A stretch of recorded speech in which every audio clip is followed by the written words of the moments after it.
Hello and welcome to Full Contact Nerd. Thank you for listening. I'm speaking with Lawrence Light, co-author of the financial thriller Crash, published by Forge Books, April 28th, 2020. Thank you for speaking with me. I'm glad to be here. So first, considering all the ideas that you can write about that I'm sure roll around in your head, how did this particular idea rise above the rest and get written? Well, Cris, it's because we've encountered a financial disaster 10 years ago plus in the 2008-2009, which ruined a lot of people. And it looks like we're heading into yet another one.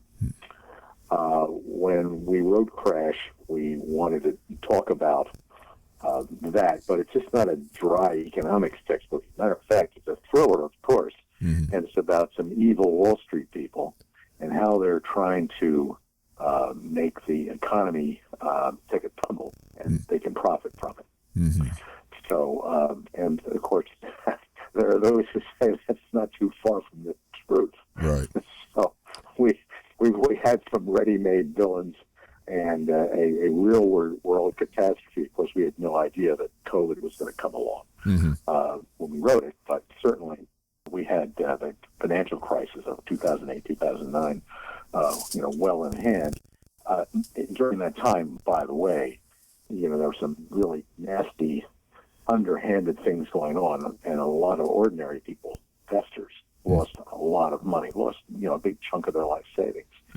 But guess who didn't suffer at all? In fact, got bonuses. Nobody went to jail on Wall Street, and that's always sort of struck us as somehow wrong. So my co-author and I, David Hagberg, decided that we'd write about this.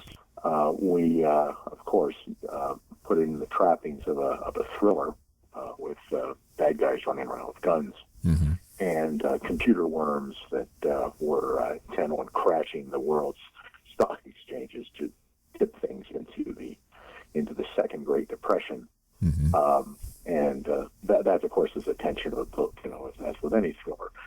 Will the good guys stop the bad guys in time? Right. So I'm not, no spoilers here, but, Yeah. that's a classic dynamic. Now, obviously, I think a lot of people understand that computer systems are very complex and hackers exploit certain things about the system that people aren't fully aware of to manipulate the system, to break it, to take advantage. But in this instance, I think you're pointing out in the book, the financial system is just as complex, and people can sneak around in the background to affect it. That's right. Yeah, it's the whole world is digital now, and certainly the financial world. If you want to change the allocations, for instance, in your 401k or your IRA, you can just quickly do it online. But what if somebody got that information and decided to take your money? Now, right now, there haven't been instances, let me rephrase that. There haven't been a lot of instances where that's happened because there's a lot of safeguards. But hey, these hackers are very, very smart. And so, what if they were able to just get in and bypass all the safeguards and just empty your account, and let's say, you want to buy a house or you want to retire or something. Too bad. So that is a very real possibility. Hackers are trying all the time to get into big investment firms and Wall Street and the stock exchanges throughout the world. And we've been in one. There's a big cyber defense industry that Wall Street uses. Each one of the big houses, your Fidelity, Vanguard, T. Rowe Price, the stock exchange itself has a floor full of very wise tech people to try to defend against this. And there's a reason for it, because they're trying to get in all the time, and that's kind of scary. It makes me think, there's that old phrase, maybe cliche, you ask a bank robber, why do you rob banks? And they say that's where the money is. So right. They don't have to deal with a gun. Yeah. They can just come in the dead of night, and take it all digitally. So is that where the money is for these guys? The investment houses? Absolutely. There's trillions of dollars in there, and it moves around all the time. And in our scenario, we have a number of bad things that happen. Well, one is cleaning out people's accounts, for one, and for another, an actual introduction of a worm whose sole mission is to destroy, to melt down everything. And that, and they try to do that too. And we've seen it happen on, not thus far on Wall Street, but elsewhere in the corporate world. First of all, there's theft of data for one thing, but then there's also just malicious destruction of records, and if you can use that for your own selfish ends. In other words, if you were a smart Wall Street guy and you knew this was going to happen, you could bet against it. That's the thing about Wall Street. It's like a casino. You can put your chips down and hope you win, or you can bet that somebody else will lose. It's called shorting. And it's legitimate. It's used all the time.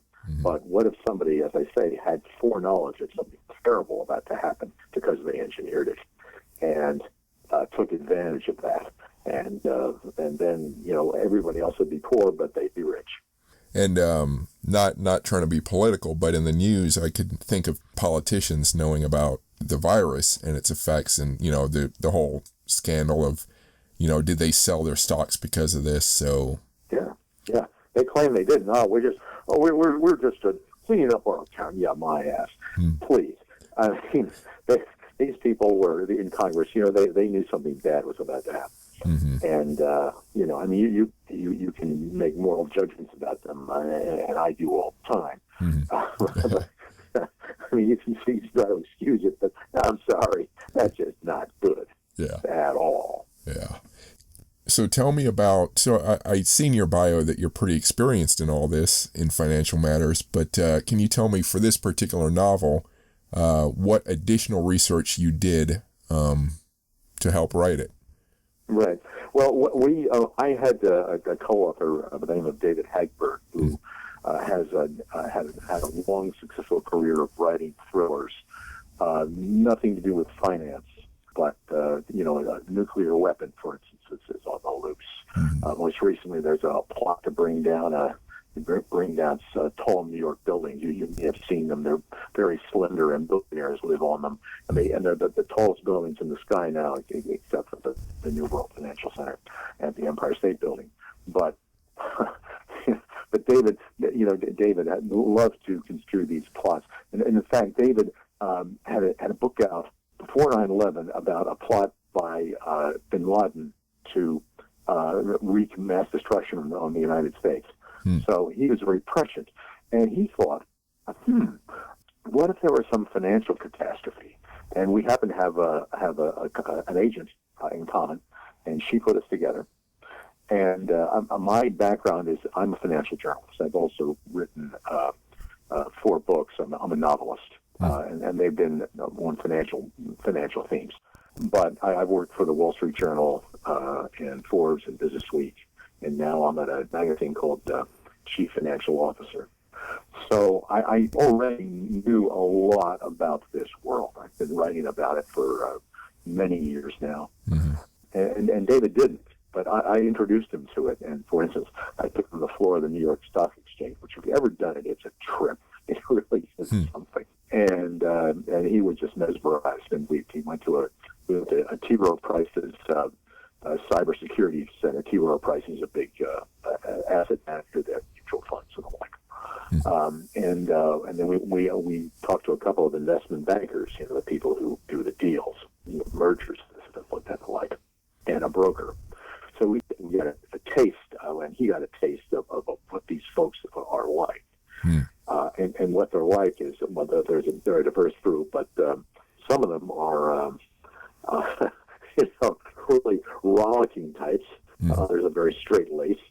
There's different people, but they're all very colorful. You wouldn't think they would be, but they're just fascinating. In other words, they make good characters for a novel. Right. So we had a ball writing, and of course was writing about international plots, and we had one of our heroes was a Navy SEAL. Okay.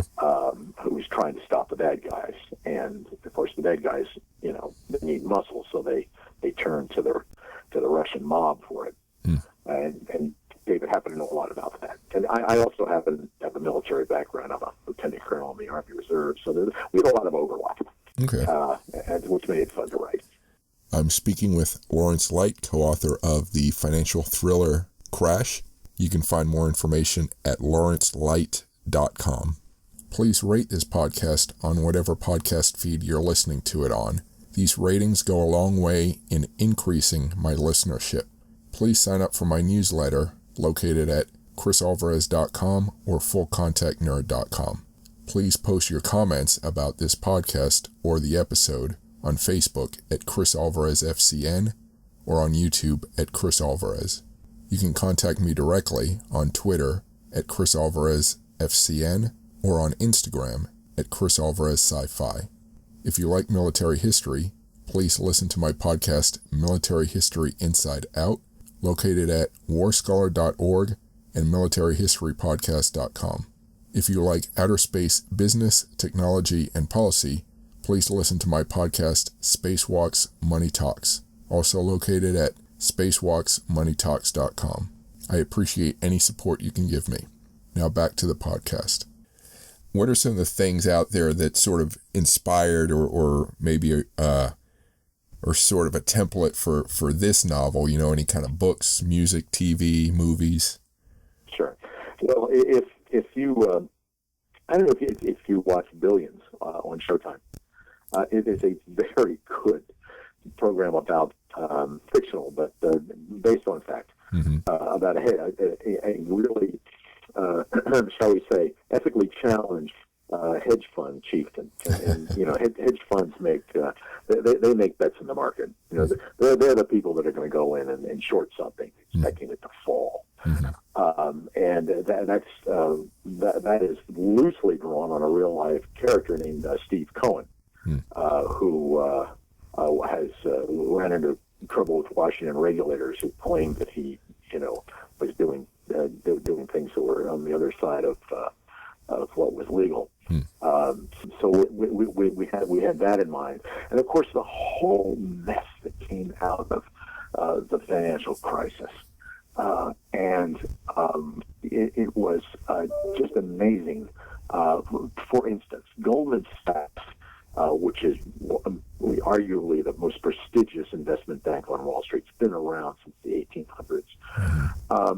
Goldman, if you recall the financial crisis, what it was all about was there was a lot of bad mortgage lending. You can get a mortgage if you, without any documentation, back in the aughts. And Wall Street took these mortgages and made bonds out of them. And Goldman was helping people do this, helping people make these bonds. Then it knew something bad was coming, so it turned around and it shorted the bonds. In other words, it was betting against the bonds, the very bonds that it was creating and selling to the public and selling to your pension fund.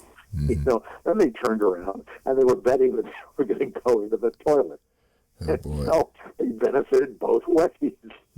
So we have an investment banking firm, Wall Street firm. It's I'm not going to say it's modeled on Goldman, but it was that at least that part of Goldman's past we mined with some relish, shall I say? Okay. So, yeah. What other books or any other media inspire you? Why are you a mystery or thriller writer? Yeah, well, I'm right now. I'm the treasurer of Mystery Writers of America, and I used to be the executive vice president of it.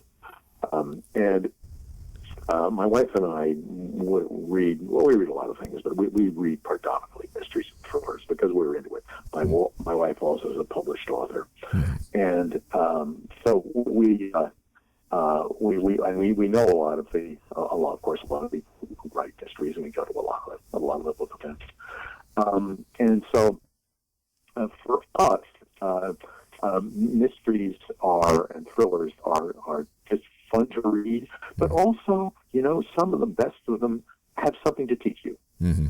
And what I like are those that are about a workplace, shows how things work. Mm-hmm.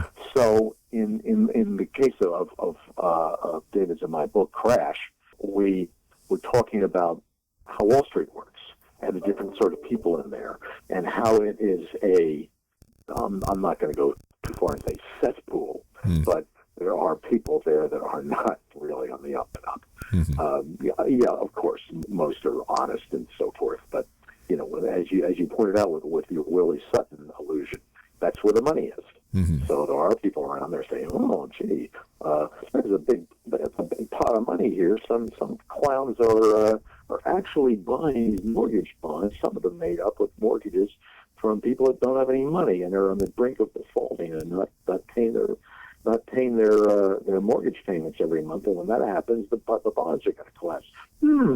I know. We can get it both ways. We can get the fees from creating the mortgage bond.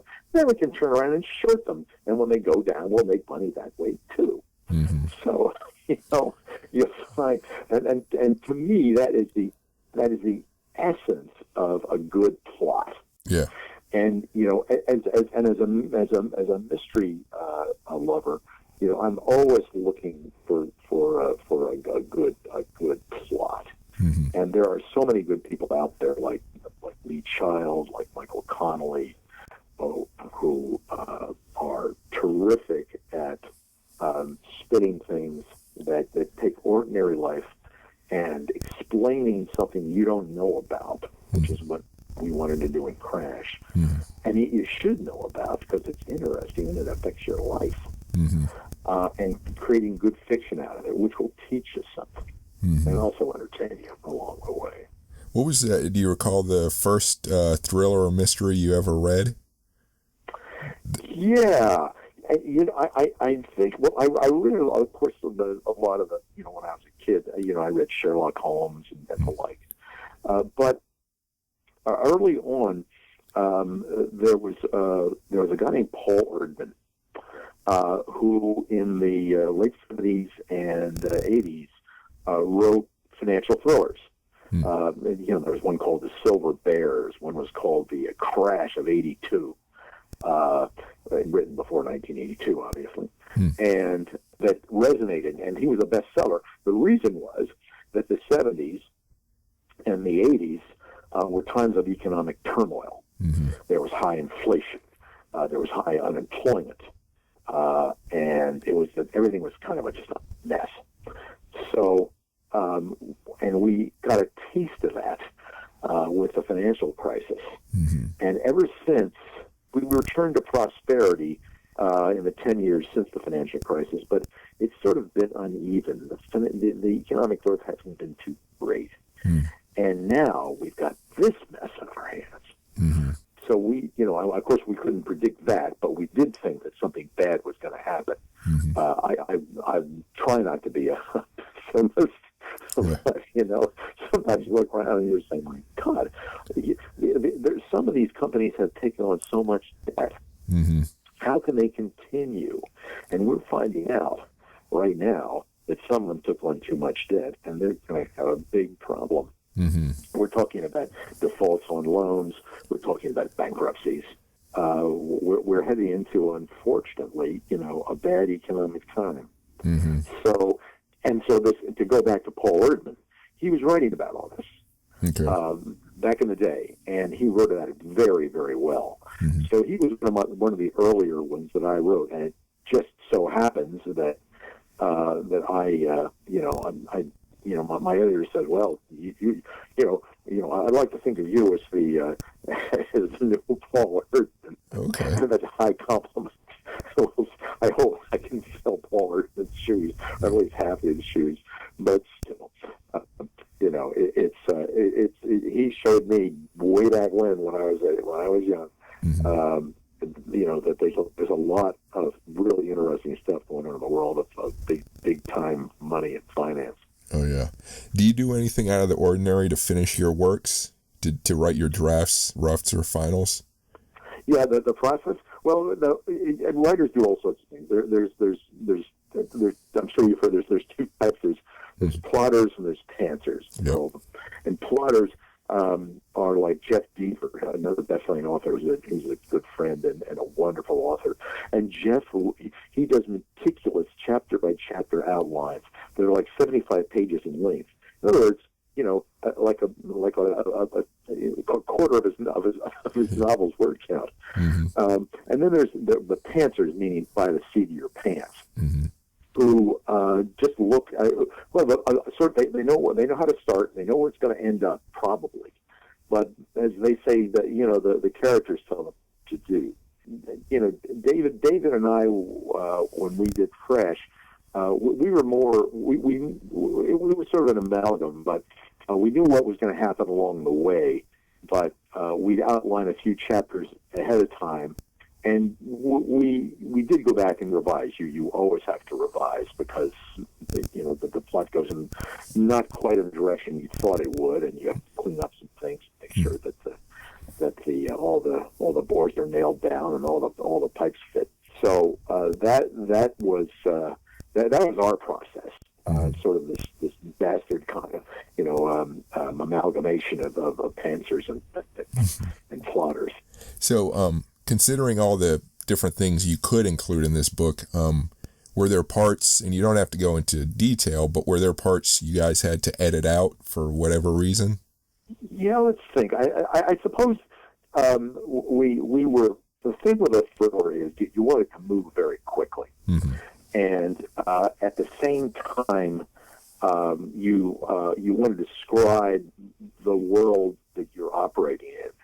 And David and I had a sort of a dynamic because I knew that world, mm-hmm. and I wanted to convey it in a way that people would understand it. And we don't want to bore people. And people think, "Oh, finance, that's boring." Well, it's not. You can explain it very simply, mm-hmm. And it affects everybody's lives. So we're always looking for ways to simplify some of the financial things that were going on. But explain them in sufficient depth so that people would understand what was happening. And so I think we made that work pretty well. I mean, I could write and I do in my job as a journalist, long disquisitions about shorting stock. Yeah. So we wanted to make sure that was, palatable to people who are not financial mavens. Okay. And considering your long career writing, how has your approach to novel writing changed over time? And, how does your change culminate in this particular novel? Right. Well, initially when I started, I did a series of books that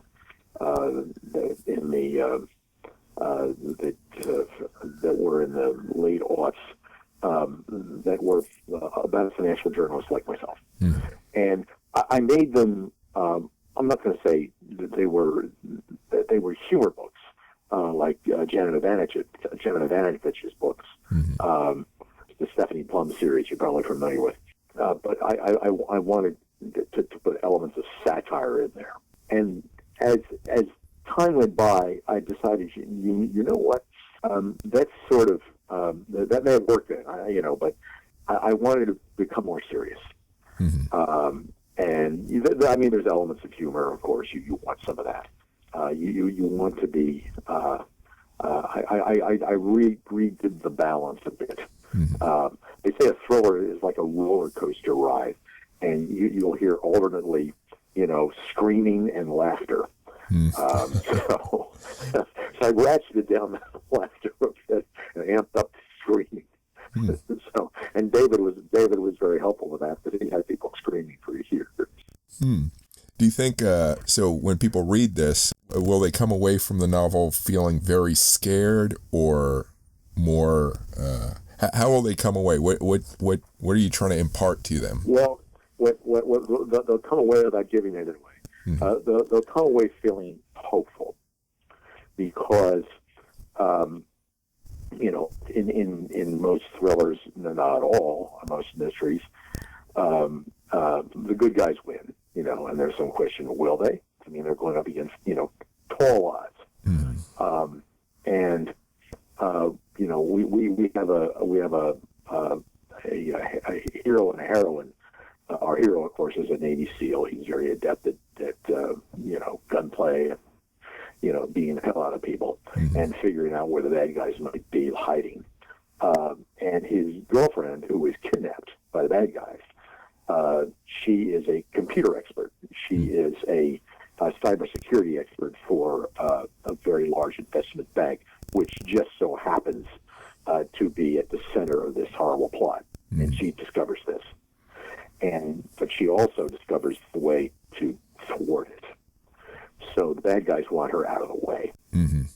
But so we have a union of somebody who is the definition of a thriller hero, namely has mad skills at fighting and action, and his girlfriend, who is a computer expert, and but yet is very feisty herself, and won't give up. Mm-hmm. So and I always like my protagonists to be complicated people who are not all good, not all bad, but on the whole are good, and don't give up. Just keep fighting. And that's what people admire, and especially if it prevails over the forces of darkness. Mm-hmm. And right now we're going into a dark time, unfortunately. And I'm hoping that my hero and heroine will make people feel a little bit better about things. That being smart and tough can prevail against the bad times. Okay. When you were younger, a bit of a whimsical question. When you were younger, was there any detective or that sort of character that you'd have liked to be, or that you? Sure. There was. I don't know if you're familiar with a Travis McGee novel by John D. McDonald. Travis McGee was he's sort of the prototype for Jack Reacher, for Lee Charles Jack Reacher.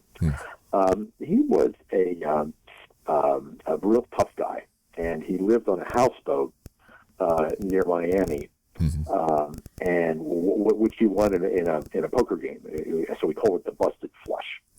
And people would go to Travis McGee and say, "Hey, look, something terrible has happened. Somebody stole all my money," or whatever. And Travis McGee was sort of the knight in shining armor, except of course he'd take a fee, or he'd take a chunk of whatever it was stolen. And he was just tough as nails and very smart. And John D. McDonald, the author, was very good at Florida. And there have been a lot of good Florida authors who come along, and it is a wonderful place where there's just a lot of crazy stuff going on and some real scams, So, like if you read Carl Hyacint's book, which are just funny, that really embodies it. But I was just enamored of Travis McGee because he would usually get the hell beat out of him, but he would come out on top. Now, as opposed to Jack Reacher today, who I don't think Reacher has lost a fight ever. Yeah, modern heroes, they don't have any flaws, it seems like. Right, exactly. And Travis McGee had many flaws, which were always undoing. For instance, he was a sucker for the femme fatale who inevitably would come along. Oh, yeah. Yeah. I'm speaking with Lawrence Light, co-author of the financial thriller Crash. You can find more information at lawrencelight.com. Please rate this podcast on whatever podcast feed you're listening to it on. These ratings go a long way in increasing my listenership. Please sign up for my newsletter located at crisalvarez.com or fullcontactnerd.com.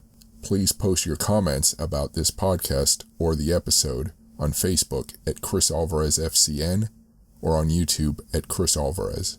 You can contact me directly on Twitter at Cris Alvarez FCN or on Instagram at Cris Alvarez Sci-Fi. If you like military history, please listen to my podcast Military History Inside Out, located at warscholar.org and militaryhistorypodcast.com.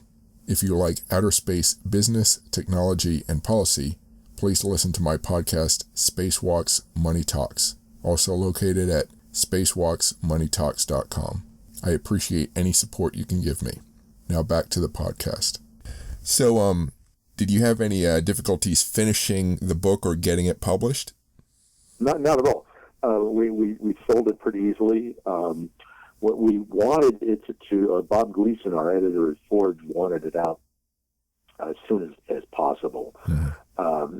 And Bob is a very, very smart guy and knows a lot, as it turns out, about economics and is fascinated by it. So he thought he could do it. He said, you know what, something bad's going to happen. I don't know how. I don't know, it's something bad. And I, of course, shared that view. So back when we decided to do it in early 2019, we set we set on a fast track to write it in 6 months. Normally it takes most people, certainly me, a year to do a novel or any other type of book. So we delivered it right before Labor Day, and we got answered some preliminary questions and preliminary edits, and we had things in pretty good shape. So when we were done, my wife and I went off for a cruise in the Mediterranean. And had a great time. This is back when you cruised without fear.